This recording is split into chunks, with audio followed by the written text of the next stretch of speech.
La niña bajó del barco de la mano de su mamá y escuchó a un hombre que bajaba sus pocas pertenencias y hablaba en otro idioma que no entendía. Comenzó a caminar con temor y jaló la mano de su mamá y preguntó con angustia: ¿Dónde estamos? Papá escuchó su súplica y confusión. Se detuvo, respiró, se puso de rodillas, aún sosteniendo la mano de su otro hijo. Los vio a los dos, volteó a ver a su esposa, que también sentía incertidumbre, se veía en su rostro, y dijo con una sonrisa: bienvenidos a esta hermosa aventura donde en ese paraíso haremos nuestro hogar. Claro, en japonés. La niña se contagió de la risa del papá y se convirtió en la primera generación de japoneses que llegaban a República Dominicana.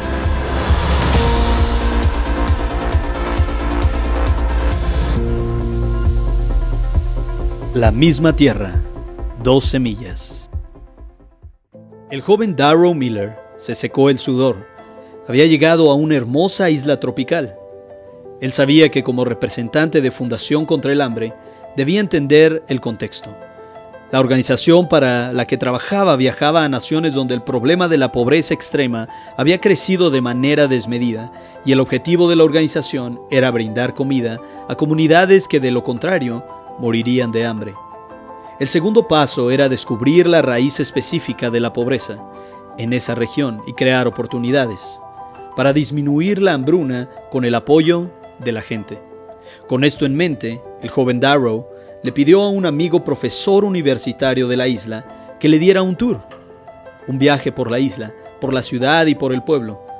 Quedó sorprendido con la belleza de la isla, aves hermosas volando libres, el paisaje formidable de una selva imponente, con pequeños destellos del reflejo del mar asomándose en el horizonte, hasta que el vehículo se detuvo, frente a lo que era un valle. La vista era sorprendente, no por el paisaje, sino por el contraste.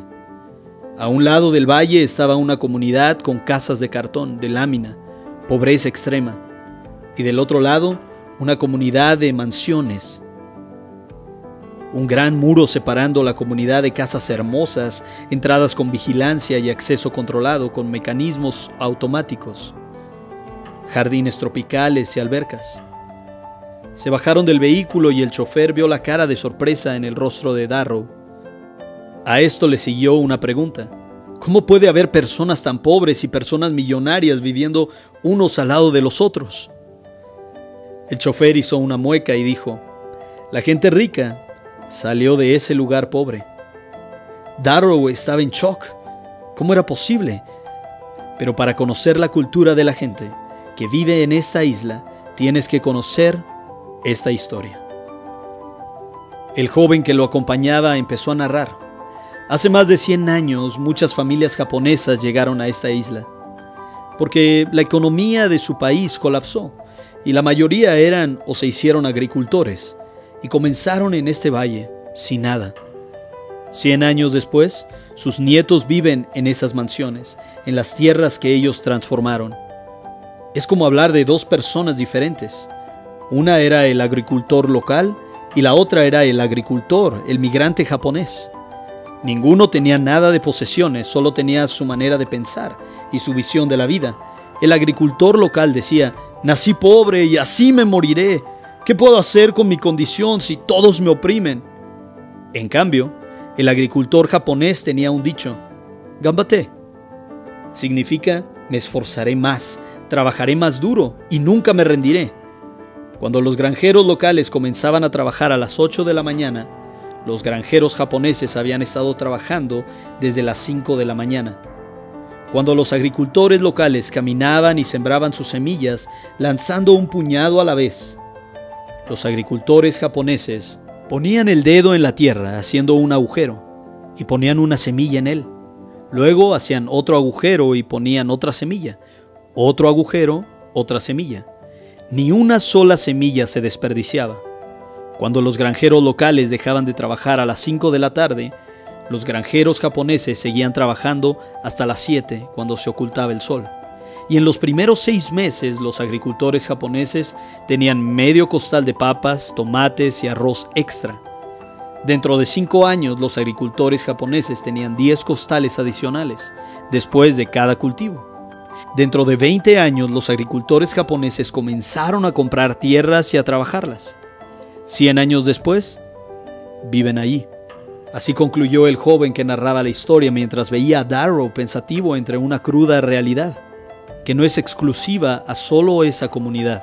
Años más tarde, Darrow recordó este ejemplo tan gráfico y comenzó a escribir acerca del poder de nuestras ideas. Así como los japoneses plantaban una semilla a la vez con mucho cuidado y les daban mejores cosechas, el analizar con cuidado nuestros principios y nuestra visión de la vida nos traerá una mejor manera de vivir. ¿Con qué tanto cuidado escoges las ideas en las cuales basas los principios de tu vida?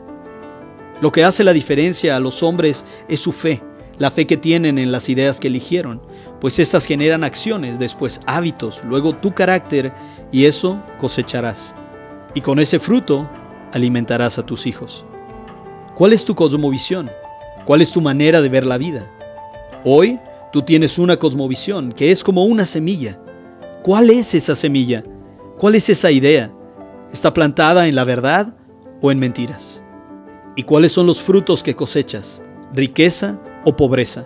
¿Libertad o esclavitud? ¿Está funcionando o no? Si no, te invito a descubrir más acerca del poder de las ideas.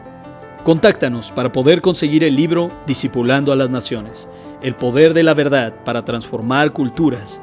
Para recibir más información, llámanos o escríbenos al 844-175-2962.